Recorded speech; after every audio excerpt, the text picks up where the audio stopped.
The year is 1098, and the Florins are losing the war against evil. An entity known as the Pantophage consumes all living things in its path. Everything it consumes is then used to fight for it as an undead variant. The Florins make their stand against the undead army on the island of Aurora, but the forces of evil prove to be too much, and the island inevitably gets consumed. Pantophage then moves its undead army towards Remorse, the last remaining city for the living.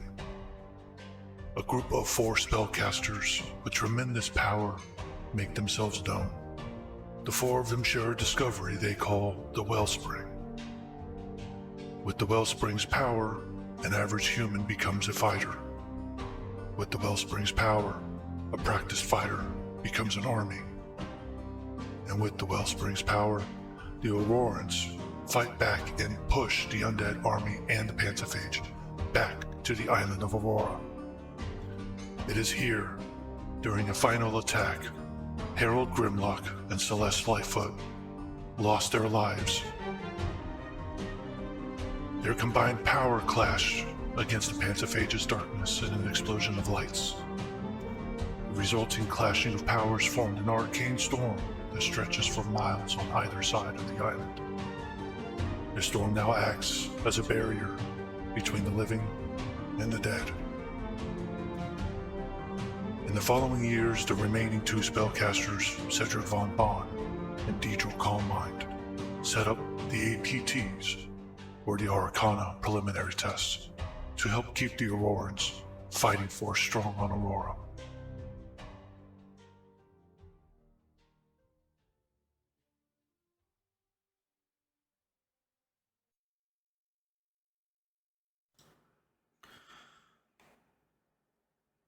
I made that. Yeah, I made that.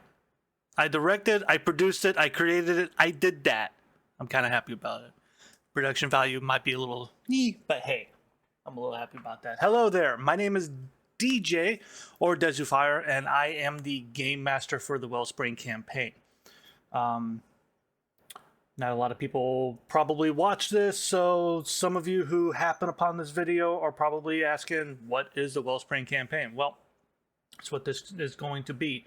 Kind of a recap, kind of giving you guys an idea of what the campaign actually is, because we only just started streaming it about, I believe we were 10 sessions in, 9 sessions, something like that. So information was kind of done, sessions were run, and then we decided, hey, let's go ahead and stream this. We're having fun. Let's let everybody else have fun with us. And, you know, if you care about the story, then you can go back, you can watch this, get an idea of what had happened, and then enjoy the rest of the sessions as we stream them. If you don't care about the story, then whatever. You know, look, I'm bored. I'm doing this. Let's get it done. What is the Wellspring campaign? It is a Dungeons and Dragons campaign using the 5e rule set with a decent amount of homebrew that's mixed in with it. The story is written by myself, and it's the second take at a homebrew campaign. I won't talk about the first one. But we began this campaign, I believe it was last year in October. So because we only just started streaming this, yeah, it's there's a lot that's been missing. So I'm making this in hopes that yeah, you guys, I provide a decent amount of story recap for all of you, and if my players want to watch this to remember what has happened in over a year and maybe remember names, then hopefully it'll help them as well. In terms of lore, the campaign has its gaps. Most of it's kind of being created during the sessions. The campaign takes place on the continent of Florin in the year of 1589. That is 500 years after the Pantophage was stopped. Our story started in the city of Aurora, but I feel like I should explain the city of Remorse first. Remorse is the capital city of Florin, home to tens of thousands of people of all races. This is also where Celeste Lightlock, or Castle Lightlock, this is where Castle Lightlock, named for Celeste and Harold, sits, and where the citizens of Florin come to take the Arcana Preliminary Test, or the APT for short. Anytime on or after an individual's 18th name day, that person can go to Castle Lightlock and take the APT. The test is given and spectated by a group known as the Keepers.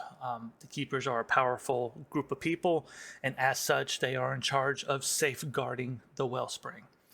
The Keepers are also the only people in Florin that know what and where the Wellspring actually is. During the APT, an individual is tested in various ways, from martial fighting to spell casting, spell crafting, item crafting, just, all kinds of different tests. And anyone who shows any type of proficiencies in anything shows that they have like some kind of innate arcana that's within them. And only those individuals with this arcana are accepted and sent to Aurora for further training. The training is a grueling 2 years where you learn and test, and you're just learned and tested in all types of fields. This is to help kind of hone in on your specialties, what you want to be, essentially your character creation. After the 2 years, you graduate and are given the Wellspring offering. This is a ceremonious event, but it's also an extremely dangerous one. Excuse me. Keepers arrive in Aurora, and the graduating individuals are taken to the House of Blessing. It is there where they are strapped down in a chair and stabbed in the heart with the Wellspring dagger. I know, it's what the fuck. The dagger injects a small amount of the Wellspring into the individual. If the offering takes, the body is restored, and the individual gains increased strength. Essentially, you level up. You go from I'm a normal guy who knows things to now I'm a level 1 adventurer. The offering has the chance of not taking hold, though, and the body rejecting it. In these cases, a keeper will heal the wound, and the individual is brought back. People who are rejected can kind of argue, I want to go I want to try again. But if a second rejection occurs, then the trauma to the body is too much. The wound cannot be healed, and that person dies. I'll know if you're fans of D&D, the mechanics, spells or anything. You're probably sitting there going, "Well, why don't they just bring them back?" Not how that works in this world. Because of the Pantophage, the citizens of Florin, the Keepers, just anything undead related, necromantic related, is a big no-no. Anybody caught raising the dead, even if it's just a possum or a mouse or whatever, and it was dead and you raised it, if you are caught doing that, you can be executed immediately on the spot. So while spells like Revivify, where they've only been dead for like a minute, here, let me heal your wounds and bring you back, that's kind of like, about the extent of things. And nobody's really been strong enough to do anything like True Resurrection. So get off my case. That's a 9th level spell. That's godlike. Okay. Moving on. The ones who accept the Wellspring and essentially level up, they're given a week to recover, and then they attend recruitment day, where they decide to join a faction of Aurora. These factions are either a guard, a teacher, a worker, a scout, or a researcher. So from there, let's go ahead and just go into what Aurora is now. So Aurora is a man-made city that sits in the middle of the ocean. It's between Florin and the continent of the undead, where the Pantophage originated. It is connected by 2 bridges. Each bridge spans about 50 miles from continent to continent, or from continent to Aurora, and then from Aurora to continent, whatever. Aurora started out as a military city. It was the front-line defense of Florin against the army of the Pantophage. After 500 years, though, Aurora has more or less kind of evolved into a more normalized city with shops, gardens, non-military citizens, families, stuff like that. This is primarily thanks to the Borealis, or that barrier, that storm that was created. It was manifested during the final assault in Aurora 500 years ago, with Harold and Celeste losing their lives in one big attack against the Pantophage. The Borealis is it's a wall of black smoke that swirls. Rides like a storm. Lights of all colors are seen illuminating it from the inside out, like a contained thunderstorm. That's why people call it the Borealis. Since the Borealis manifested, nothing has come through from the other continent, and anyone that Florin has sent in has never returned. So there's not a lot that is known about what the Borealis actually is, because you can't go in, study it, come back out and go, this is what I found. You go in and nobody's come back out. So for visualization's sake, to kind of help you get an idea of what this might look like, go to Netflix and look up the show Shadow and Bone. It's actually a really good idea of what this could look like. It spans as far as anybody has been able to go. It's a big black writhing cloud, storm, whatever. Except I think in that show, I don't know about the lights or anything. I think there were some lightning bolts or something like that in there, but whatever. It's a good visualization for you to get an idea of what that actually looks like in my head. The Borealis sits about halfway across the eastern bridge, and it stretches further than anyone has be able to go, as I just said. Sorry, I got some of this written down.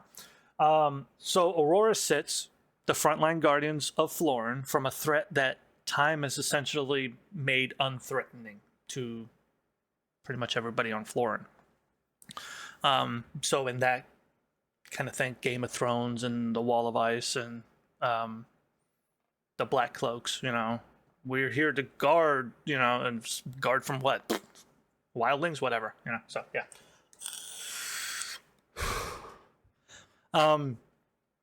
So with that all being said, that's essentially the start. That is, you now know what my players have known and only know from the start of the campaign.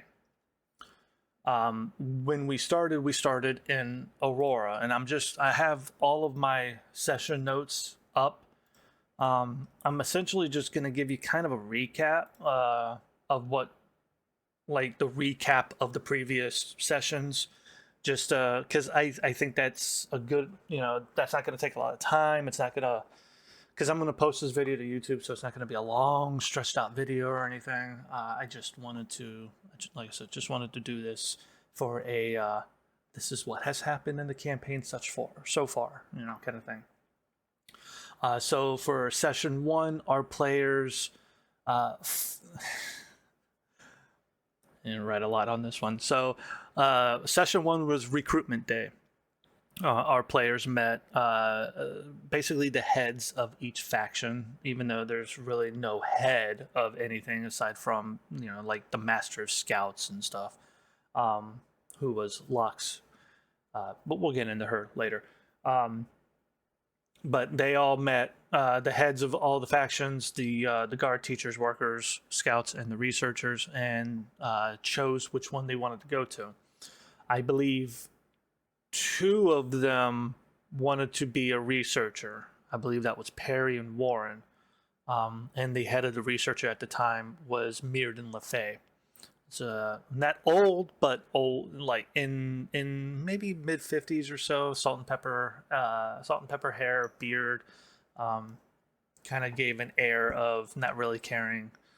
And then the other 3 wanted to be a scout. But I don't at me, but I railroaded them into being researchers. It was for the story. What can I say? So, They all went and followed Mirrodin back to Mirrodin's home, where he turned into kind of like an ogre version of himself, grew big, kind of sent them into a different dimension kind of thing. Um, he expected, it was kind of it was more of like a test. He expected them to display like teamwork, and tried to, get into their heads, distracted them, seeing how they would react, how they would work together and everything. And it was very, very disappointing. It was a very disappointing thing. They all did whatever the hell they wanted to. It was not good. It was not fun. I believe Sophina actually fell asleep during that fight, because I think she had spent hours traveling that day, and was just dead tired. So don't blame her for doing that or anything. But that was fun. The fight was ending, and I asked what she wanted to do, and all we heard was snoring. So yeah. But that was essentially session one. It was recruitment day. It was getting to know everybody, introducing them to the heads of everyone. Which the head of the guard is Callan O'Shea.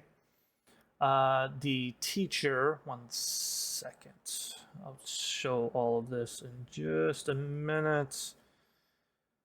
The head of the teacher is a half dwarf. He stands about 4 feet tall, bald head. He hasn't really come up too often afterwards, but his name is Dalnir Blue Rock.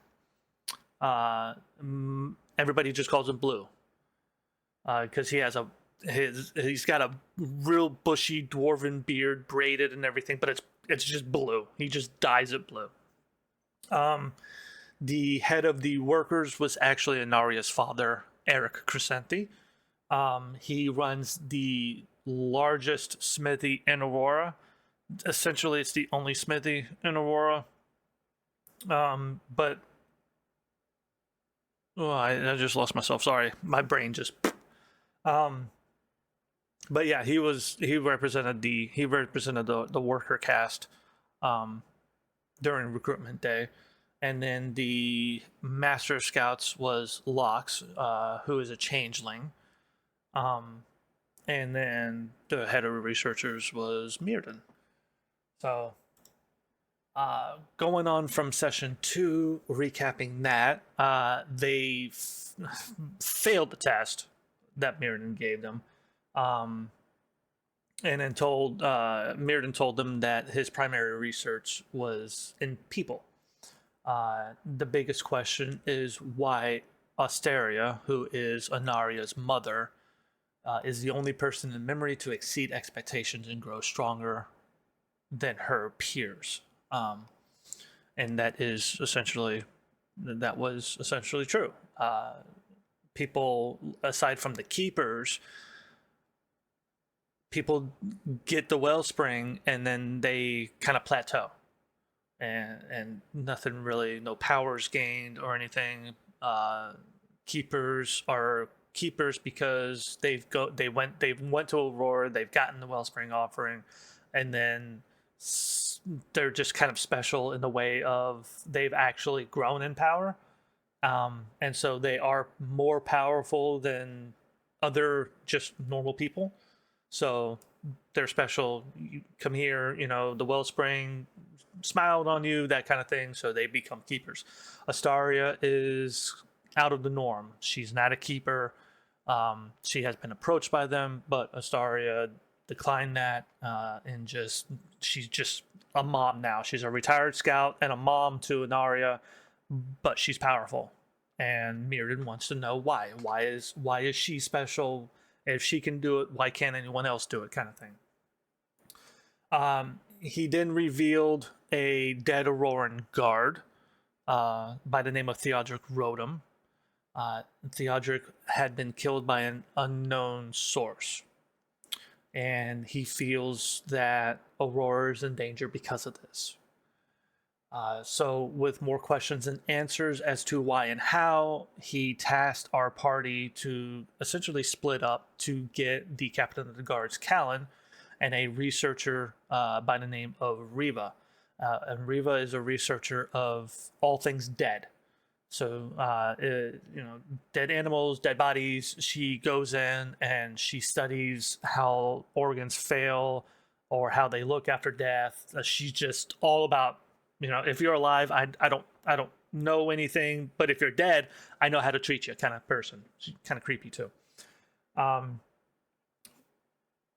the party got both of them. After Riva took some time studying the body of Theodric, and found that the body was curious because it was dead, but there were no visible wounds on the body of any kind. So she performed an autopsy, cut him open, and then pointed out that there was a wound on the heart. So something had pierced the armor, the flesh, not leaving any wounds, and then pierced the heart, and that left a wound. So weird. Okay. Mirrodin again gave all of our players researcher bangles. These bangles are magical items. They allow our players once a day to cast detect magic for free. Just a little something to give them. And then it was suggested that they go home. And that was essentially session 2. So session 3. I'm gonna skip that. Tablets. Our players have these small kind of tablets. They're speaking stones, just homebrewed, to resemble tablets that, instead of speaking into them, they, translate. So you speak into them, but whatever comes out on the other side isn't what you say. It's text. It's voice to text. So. But yeah. Other than that, yes. Riva used a phrase called the empty vessel, and that triggered a memory for Perry, who comes from the Lumineers. They are a group of, oh God, druids. Brain, words hard. The Lumineers are a group of druids who prophesize. Thank you, me, for remembering. They spout prophecies. Many of the prophecies are just bullshit, as prophecies tend to be. But a couple have proven to be, shit, we knew about this and we didn't take them serious, because who would, but anyways, the term empty vessel triggered a memory for Perry, and that memory was of a prophecy that the Lumineers, or many different ones throughout the last 500 years, have kind of spouted out. I don't have the prophecy in front of me. I'm not going to read it. It's prophecy.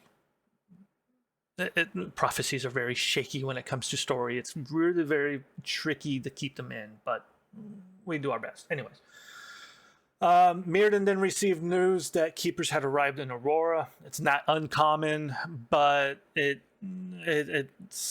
kind of a surprise kind of thing, especially given the time. Their recruitment days already passed. The APTs are done. Like, why are they here? Our players went to a library to do some research on anything that could steal Arcana from a living body or a living thing, because Riva determined that the body, when she used the term empty vessel, had been completely drained of all essential Arcana. Essentially, the soul was taken. So that's what our party was doing. While in the library, this is, I think, the start where Warren, our goblin wild sorcerer, decided he made a mistake, and instead of playing a sorcerer, he wants to play a bard, because he started looking for books on juggling. I'm not going to get in on that, but yes.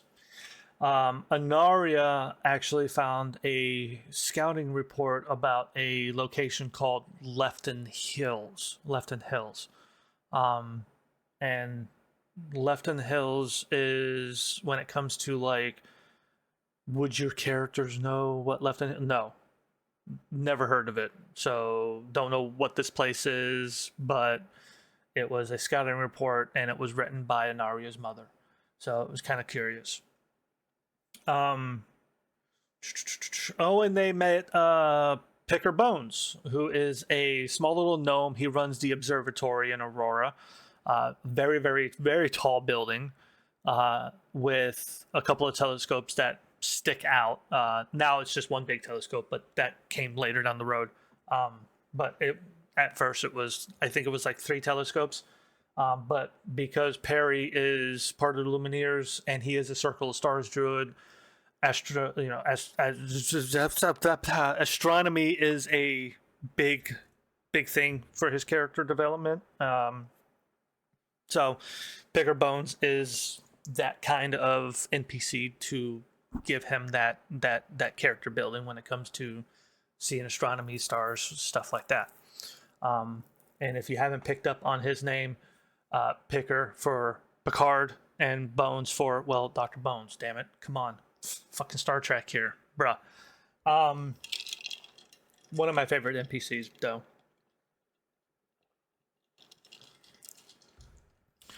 The only other thing that happened during session 3 was that at the very end, all of their tablets had pinged with a message from the Keeper stating that Mirrodin had been arrested for the murder of Theodric Rotom.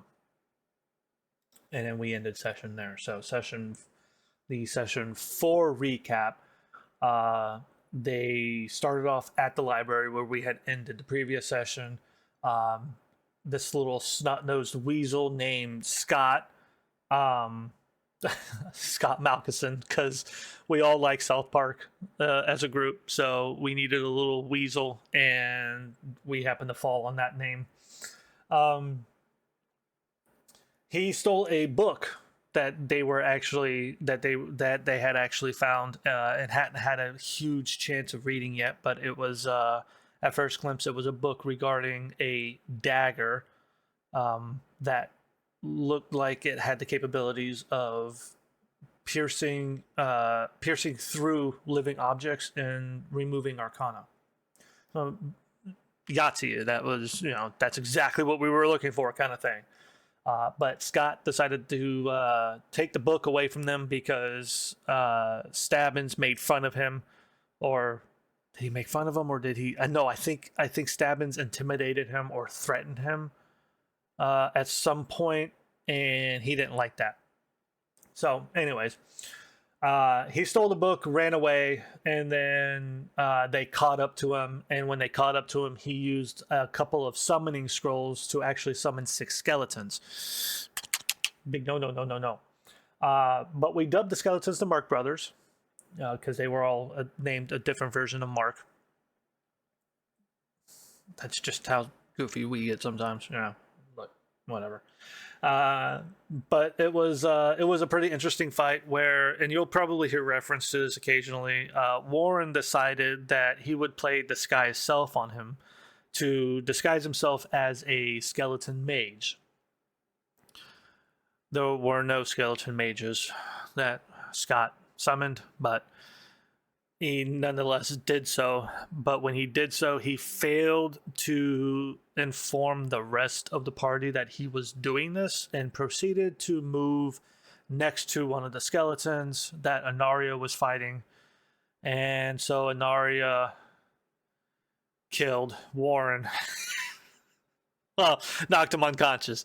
But yeah, that was fun. So,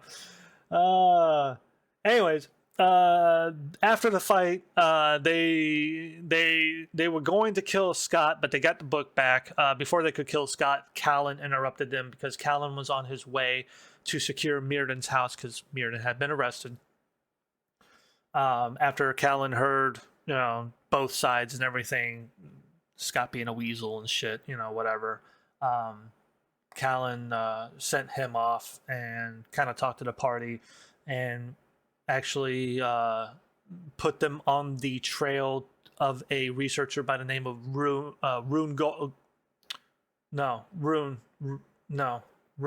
Runewald Gage. Gage Runewald. That's his name. I swear. I know these names. I made these names. There are too many names in my head. So, Callan put our party on the trail of a researcher by the name of Gage Runewald. They went to Gage's place, and Stabbins tried to open a chest that was on that was on a table, and almost got eaten by a mimic, or almost lost his arm by a mimic. It was a tiny mimic. And that was that. So now session 5. This is actually getting kind of long, so I'm just kind of try to breeze through this a little bit. The party spoke to Gage Runewald. They learned that the arcane dagger was actually forged by Inaria's father, Eric, at the behest of Gage. So they went to the Tamlin, or the Tamlin is actually Elven for forge, so whatever. Keep it simple. But they went to the Tamlin. They spoke with Eric.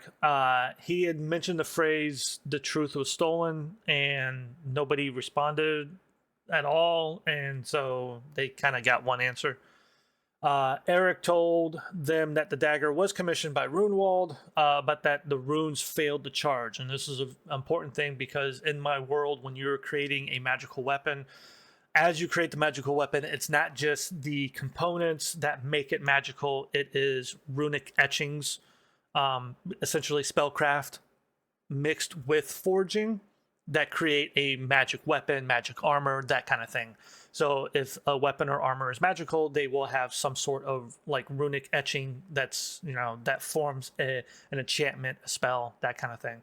So him stating that the runes didn't charge means that either the spell that was etched into the dagger was incorrect, or that the components that were used did not harness the raw ether, the arcana in the world properly, and so the dagger is essentially just a dagger.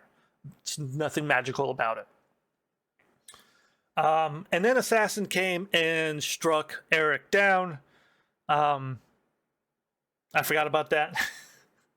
But yes, an assassin appeared. They struck Eric down, and then as he was trying to finish the job, the party jumped on the assassin, and they weren't able to knock him unconscious before he took his own blade and slit his throat. During the fight, though, Perry did stabilize Eric, and he flavored it with him actually grabbing Gouda that was offered earlier off of a tray, shredding it up, and staunching the wound with cheese. He rolled really, really well. I had to go with it.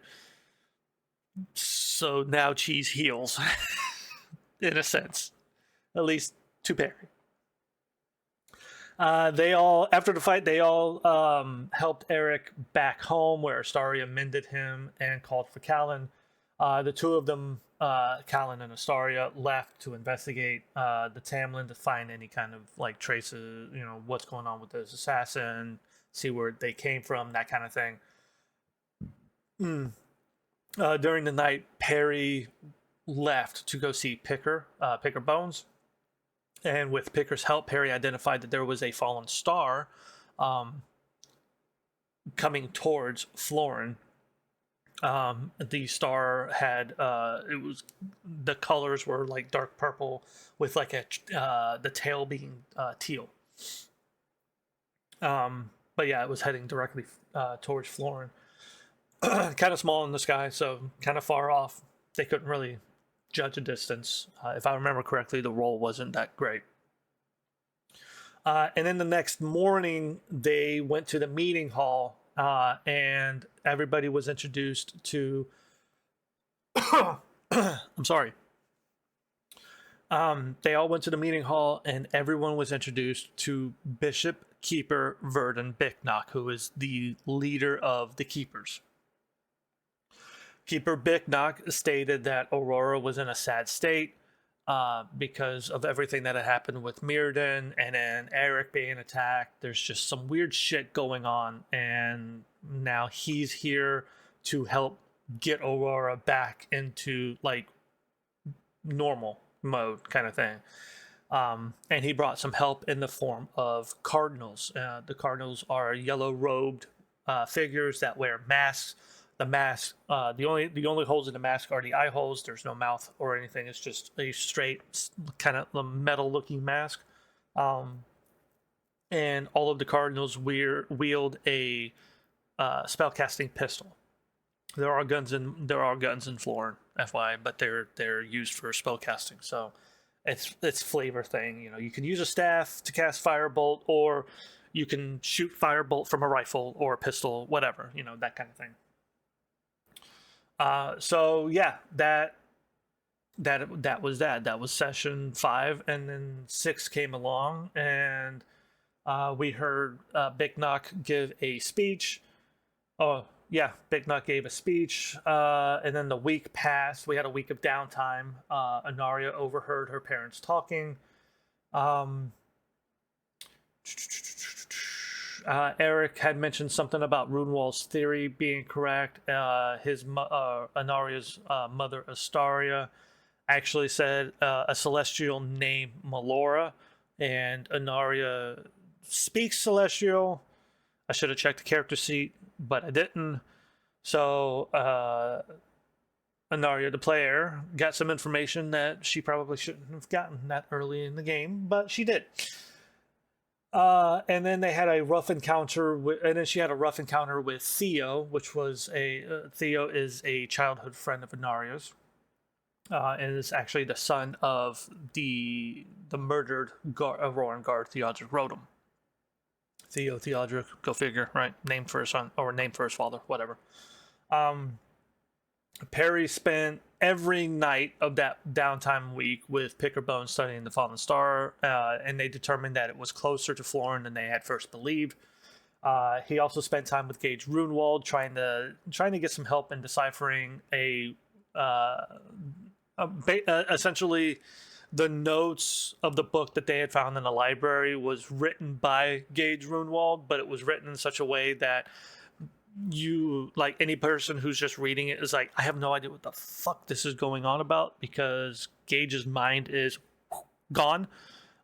So he's kind of crazy, and so Perry was trying to get help deciphering a riddled man's riddle of notes, to no effect.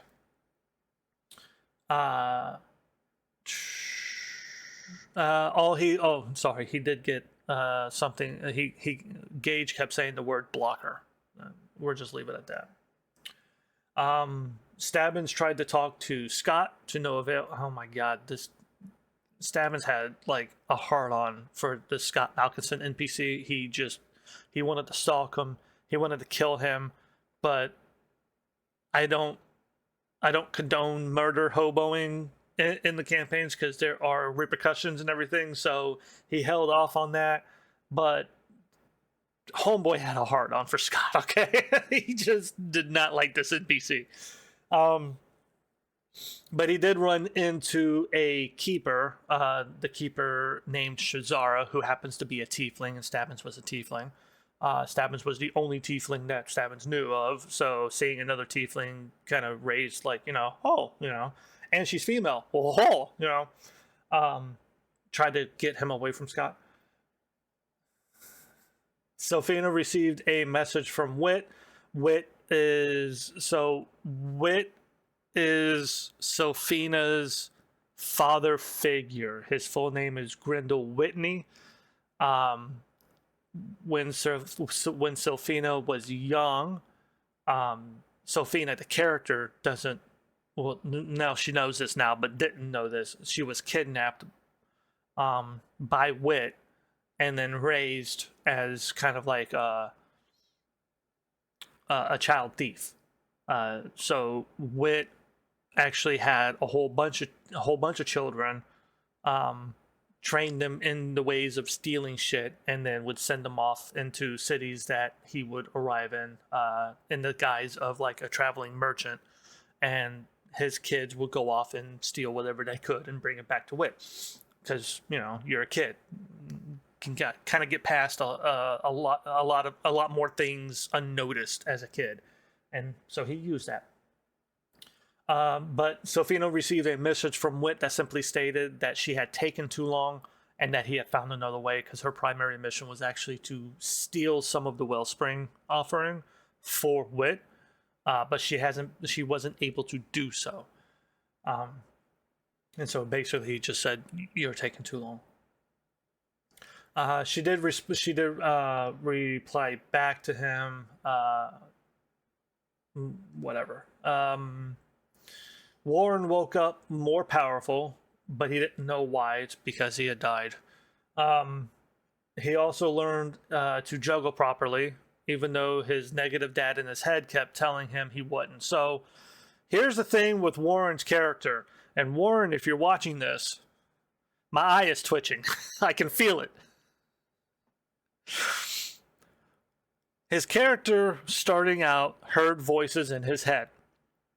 The three voices that he heard was the voices of his mother, his father, and his sorcerer trainer, like magic trainer, before he took the AP. And the person who trained him into using magic before he actually took the APT. But I couldn't get any kind of RP out of Warren by doing this, so the whole voices in the head thing, I have stopped doing that. So if Warren as a player, or it was Warren as a character, is still hearing those voices, Warren as a player is going to have to RP them, because I ain't doing it no more. Anyways, so Warren heard voices in his head. There you go. But he learned how to juggle, and I actually made a special stat for him in D&D Beyond. I absolutely fully fucking regret it, but it's there, it's done. The keeper. Oh, and then we had Mirdan's trial for session 6. Riva and Callan both stated some facts that the party didn't remember. So Riva and Callan were like, are they lying? We don't know, because they're not telling the way the events actually happened. The fact that Scott used necromancy came out into the trial, and the keepers executed Scott on the spot for using necromancy. And then they pronounced Mirdan guilty of the murder of Theodric Rodham. But before they could exact punishment, Gage Runewald actually appeared in the meeting hall, cast a bubble of slow time on everybody except for Mirdan and whoever Mirdan was touching. So Mirdan had grabbed Perry, and then Perry grabbed someone else, and then someone else grabbed it. Essentially, they formed a conga line, and they ran to Gage's house and into his basement, and found this little clock that actually teleported them into a different area, into Aurora. I know it's a lot. It's a lot. Stick with me, though. Stick with me. We're getting there. Session 7. Wait. When did we start? We started streaming.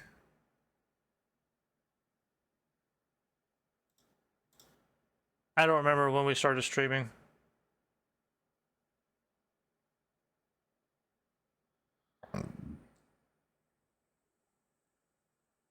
Oh, we started streaming on session 11.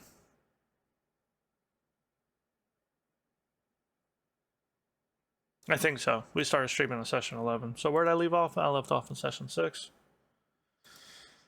So, okay. Okay, we're almost done. Stick with me. We're almost done. Okay, session 7 recap. Our last session made it clear that nobody knows what the fuck is going on. That was session 7. Yeah. There were too many questions, not enough answers. Mirdan and Lox had explained that Gage's theory was that the Wellspring, while giving power, actually plateaued you and prevented you from gaining more power. So in order to test this theory, Inaria actually had Sofina cut her down and essentially started bleeding out for science. Crazy as it was, the theory actually kind of worked because when Inaria woke up, she was level 2. She had gained a bit of power because something had bled out of her. Mirrodin then asked that for science, someone kill him, someone did, and so forth and so on. Then they got a message that there was a gathering that was occurring in the Central Market that night. So they went to the Central Market.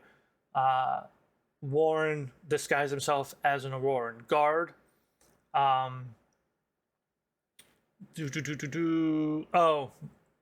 I kind of skipped ahead, but that is what it is. No, I didn't. I skipped ahead, but a lot of bullshit happened that really doesn't matter. Sofina remembered that she ran into Theodric on recruitment day and she stole a pipe from him. So there's that.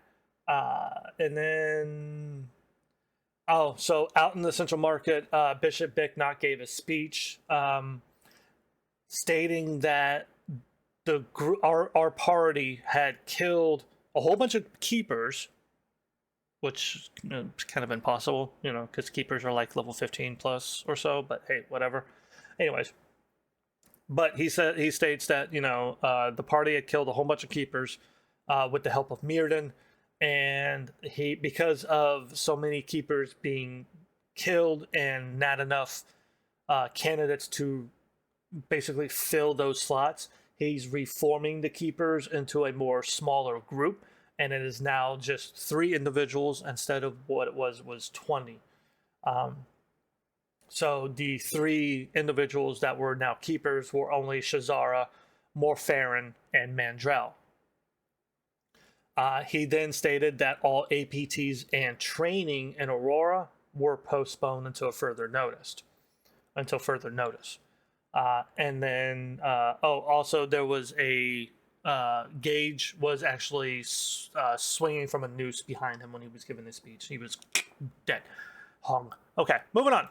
Just flying by this. If you have any questions, feel free to leave a comment when I post this on YouTube, or I don't know, DM me on Discord or something like that. Hey, look, it shows that you care. You have questions. You're like, hey, what the fuck happened? I'm like, you actually care? I will tell you anything that you want. Anyways, moving on. Session 8 recap. I'm gonna hit this real quick. All right. Session 8 recap.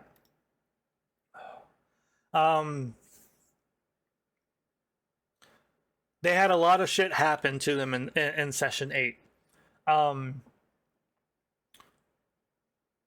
Theo bumped into Inaria, and after an uncomfortable pause, told her that he understood her decision of not telling him that his father had been killed, but he still couldn't forgive her. Yeah, that was a thing. Sorry, I kind of skipped over that, but whatever.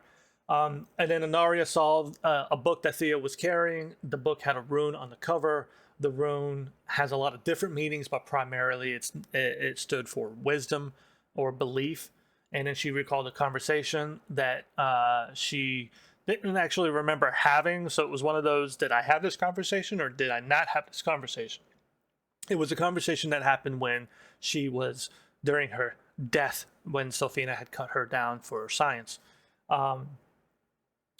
Inaria gave an answer to an unknown being, and when she gave the answer, she leveled up. Stabbins got a question from Shazara in the form of the message spell, asking, have you thought about my offer? Because she had offered Stabbins to possibly be a keeper. Stabbins gave her his answer, but as he did, he noticed there was a shadow that was behind him. Oh, that was there was something fishy going on with Stabbins. So Stabbins doesn't have a reflection anymore when he looks into a mirror. Instead, he sees like the shadowy billowing thing, and a horned female figure. And the horned female figure actually asked him a question. He answered it, and he leveled up. And then Perry caught a glimpse of a spark flickering in his vision. It reminded him of the stars, and when he looked up, he could see the fallen star.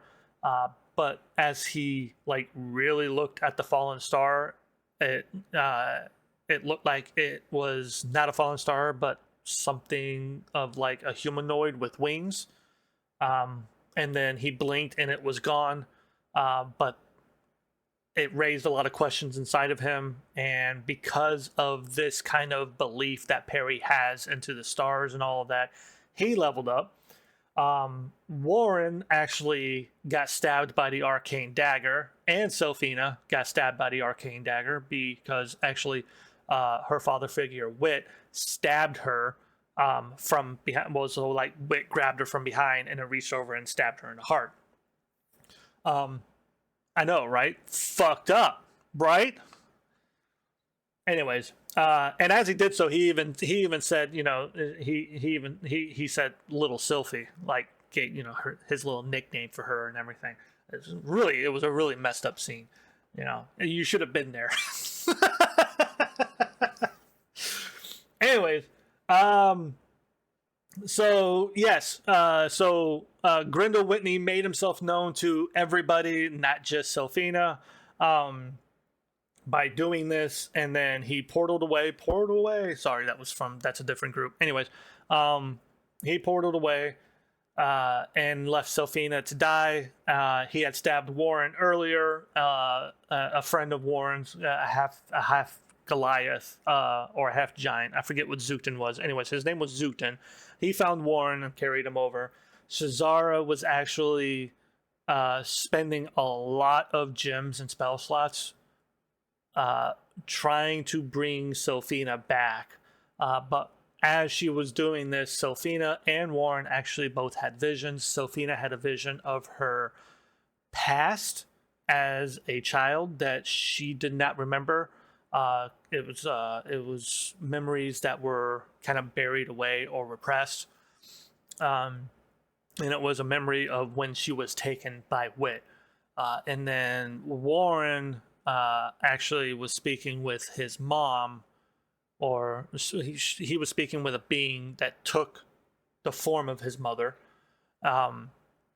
And his mom actually gave him a different D100 dice, because for flavor wise, when the character Warren casts a spell, he actually has a D100 that he rolls on the ground.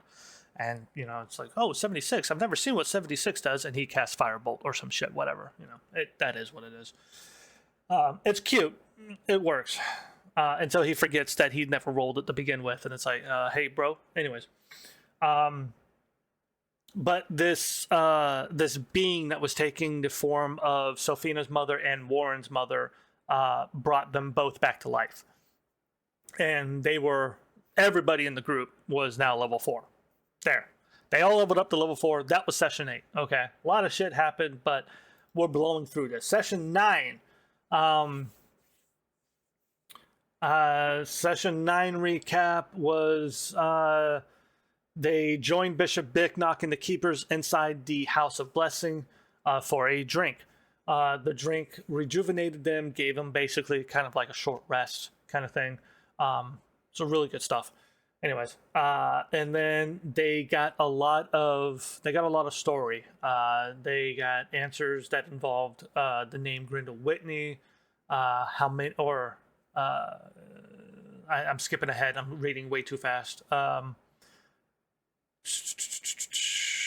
Yes, so answers were Grindel Whitney, or as many of them know him as, or like Sophina knew him as Wit. Wit originated from Lefton Hills, an important name for Inaria now because she had found that report from her mother. Wit had been kidnapping children over the years, designating them as orphans, and then using them to steal items. So, you know, we kind of got into all of that. So now all the characters know who Wit is. Wit also stole 3 magical items of note, but has many more magical items because of his Ring of Thieving Orphans. But the 3 items were the Ring of Doors, the Invisibility Ring, and the Brooch of Guise. The Ring of Doors was a ring that gives the wearer the ability to go anywhere as long as they've seen that place before. Um, a ring, the ring of invisibility is slided on, and you're Frodo Baggins. And then the brooch of guise is it allows the wearer to disguise himself, but not in the sense of like disguise self spell. It literally shifts your muscles, breaks your bones, rearranges tissue. Like there is no magic involved. So if anybody were to use detect magic to find like disguise self or anything, you wouldn't see that because this isn't a spell. This is the ring itself or the brooch that he wears. It's a small little pin. Gives him the ability to just like very painfully rearrange his face to look like someone else, and that's the brooch of guys. It's it's a really powerful item, but it does a lot of damage. Anyways, so then they learn that Mirrodin is a member of the Takers. The Takers is a group of individuals that don't see eye to eye with the Keepers, and their big goal is unknown. But the Takers keep they keep interjecting themselves into Keeper business and stopping and preventing things that would be beneficial for the citizens of Florin, but because the Takers think that it's not beneficial, they stop it, kind of thing. They're just it's a terrorist organization essentially. That's what the Takers are. Anyways, but Mirrodin is a member of that, and then Anaria and Perry actually agreed to Mandrell. For Mandrell to look at their memories and attempt to correct any alterations that he may find, because Mirrodin's staff has the ability to alter memory. I believe it's an actual spell, and I can't remember the actual name of it. I think it might actually be called Alter Memory or Memory Alter or something like that. I think there's two of them. Anyways, this is that spell homebrewed to be a bit more potent. But Mandrell has the ability to go into minds and read memories and stuff like that. So he did that for Inari, and Perry found that a lot of the memories when they were with Mirrodin were altered in some form or another. So that kind of explained a lot of the issues that they had with remembering, like when Riva and Callan during the trial were saying one thing and they didn't remember it that way. That explained a lot of that. Then they had a month of downtime where it was pretty much overall quiet because nobody knew exactly where the Takers were, where Mirrodin was, where did Wit go, what's going on, what is their goal, kind of thing. So the Keepers were doing a lot of research into trying to find that, and meanwhile our party had a lot of downtime. So during the downtime, Perry met with Picker Bones, but unfortunately they weren't able to locate the falling star. So it had apparently vanished, at least from the sky. So don't know where it went. And then after a brief discussion about a possible problem, which Picker does not have a possible problem. He is completely he has a grip on his cocaine habit. There is no problem with that. But Perry left and performed a ritual that was itching his mind, and that ritual was for him to summon a familiar, because he could finally do that. His familiar happens to be a big old hog by the name of Abner. Anari, we homebrewed that as well. He doesn't always have to do, it's not timed. If you look at Find Familiar or Summon Familiar or whatever, it's like this spell lasts an hour. Abner is just Abner. Okay, poof, Abner's there. Okay, cool. How long has it been? A day. Abner's still there. Get off me. Anyways, it's just easier that way, and it's a lot more fun. After a brief discussion about a possible problem, read that already. Anaria found herself at home where her mother slipped up and showed true affection for her daughter. Anaria and her parents. Yeah. Anyways, Eric, on the other hand, while always a bastard, became colder towards his daughter. Taking advantage of being alone with her mother, Inaria spoke the name of Melora to Astaria and shared a bond. And then, as the month progressed, Astaria went through some strange changes until one morning, after Eric had left, she walked down, left a letter on the table for Inaria, and left. She's going to return, but she's gone for a couple of months. And then Inaria found the contents of the envelope. It held a parchment from researcher notes. So when I say researcher notes, it's like a notebook that researchers usually use. But these notes were these pages were ripped out. And it showed drawings of unknown tools capable of creating magical runes on already forged items, which is not really heard of in this world. It's rune warrior, rune knight stuff, Stabbins found himself following Shazara one night up to the Eastern Gate ramparts, where she met with an older woman in researcher robes. They spoke about a wall and how something had life and that it would find a way. Real Jurassic Park kind of vibe. After they met, Stabbins followed a little after that meeting. Stabbins followed a little longer before asking Shazara out on a date. She did call the next day. And then Sophina found herself experiencing unwanted dreams, even during trances which should be dreamless. Dreams of her family before wit, then of a place of ruins with a large statue of a female with folded wings holding a staff and an orb.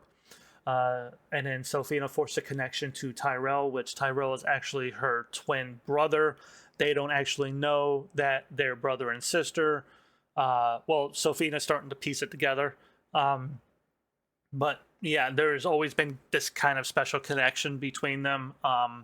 Where if Sophina really concentrated, she could connect to Tyrell and actually talk to him. Or in circumstances of high adrenaline, danger kind of thing, a connection could accidentally be made kind of thing. So that's been happening. But she made a connection with him, talked to him a bit. And then when she asked him about his family, he had shut down the link and walled her off. Warren went to the Tamlin and got commission. We're going to bypass that because I'm retconning. That never happened. Warren went to Beau's Yard, which is a restaurant in Aurora, and enjoyed some meat pies when Zuktan had joined him. And Zuktan had told him that he had found Mirrodin in the cadet area, entering and leaving a building, and that Zuktan was going to be there later that night. And he wants Warren and Warren's friends to meet up with him. That way they have a chance of stopping Mirrodin. And I think that is pretty much... No, we need to do session 10 recap, and then we're caught up. So on session 10, because we started streaming session 11, so on session 10, we had started off at Beau's Yard. And then we went to Building 4, which is in the cadet area, and that is on the northern end of Aurora. It's essentially, it's like cadet living areas. They're like little barracks and stuff like that. But there could there be a way? So the question was, could there be a way into the sewers from that building? There was only one way to find out. They went there. Stabbins sent a message to Morfarron that this is what they were going to do, and then as they arrived, it began to rain. The party played very cautiously. They surveyed the area from windows, saw nothing, not even Zuktan. And then after leaving the cadet barracks, Perry took a 5th level magic missile to his back, while Stabbins got knocked away from the Building 4's door as it was kicked open. Mirrodin showed himself, and upon seeing Warren, asked how he had survived being stabbed by the arcane dagger, to which Warren replied, "The what?" Because that's exactly what he did. He was like, "The what?" I'm like, bruh. Anyways, bruh. Mirrodin shook his head in disgust and told the 5 men who exited Building 4 to use the players as a test for something called the Wellspring Piercer. He then slipped the invisibility ring on and vanished. The battle ensued against 3 longsword wielders, a caster staying safe in Building 4, and an assassin who wielded a crude replica of the arcane dagger. It was a long fight, and stabbings went down multiple times, but the tide started turning in favor after Warren farted a noxious cloud, then got cut down. I cannot believe I just read that sentence again. Yes, I wrote that. Yes, it happened. Warren casted, I forget the spell, but it releases some kind of poisonous gas. And the moment he did so, like the very next turn, he was cut down and knocked unconscious. So I think they flavored it as Warren casted this and farted this cloud. And this guy thought it was disgusting and cut him down. I don't know. Something like that. Anyways. The caster jumped on the opportunity and used a spell slot to form another fart cloud emitting from Warren's unconscious body, because I wanted to have some fun with that. And then blows were traded. Sophina shot a beam, yada yada, because she missed. She kept rolling like nat ones. Perry kept everyone alive because the Circle of Stars Druid is apparently fucking OP. If you don't know Circle of Stars Druid, look into Circle of Stars Druid and look at the healing that it can do. Holy hell. Anyways, I had no idea. The spellcaster tried to Misty Step and then run, but Perry Misty stepped towards them and then caught up and Thorn whipped them and actually stopped them in their tracks. And then they knocked him unconscious, and that's, Morfarin showed up. And then we were on session 11, which is, I'm pretty sure, when we started streaming, so you're all caught up. Yay! Okay, I'm done. I've talked a lot. My throat hurts. I'm going to end this now. This is where we will end our session. Hopefully, we'll be back doing the Wellspring starting next week, which is, at the time of this recording, September 24th. We will see. But we have, yes, it has been about a month or two now since we've last played the Wellspring, and that is due to a couple of behind the scenes things. Primarily, I needed to work on the story and how I am providing it to the players, because while these recaps, it's a lot of story, all at once. The primary story is getting kind of lost in brain because it's kind of seeping. It's not, here for every session. It's like, here's a bit of the main story, and then 2 sessions later, here's another bit of the main story, and I'm working on doing a bit better on that. So anyways, a little bit of behind the scenes for you. So we're out of here, guys. Thank you very much for tuning in. If you watch this on YouTube, thank you very much for watching this on YouTube.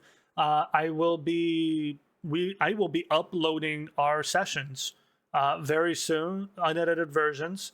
Actually, I shouldn't say unedited. I would probably actually I'm going to add that little video that I made to the start of every session instead of the stream starting soon. So I'll edit all that and then upload it. But everything else is just going to be unedited. So, but yeah, if you guys want, or if you miss any of the sessions on Twitch, then you can see the full sessions on YouTube. So, and I can't believe I'm going to fucking say this. Be sure to hit that subscribe button so you know when it's updated. There, I said it, okay? I don't know why I have to say this, but apparently everybody says it, so I'm saying it.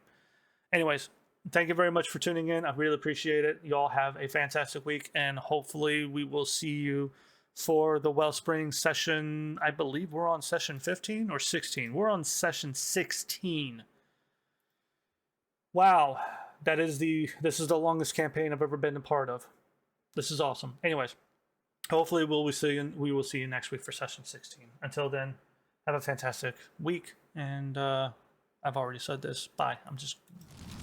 We're done.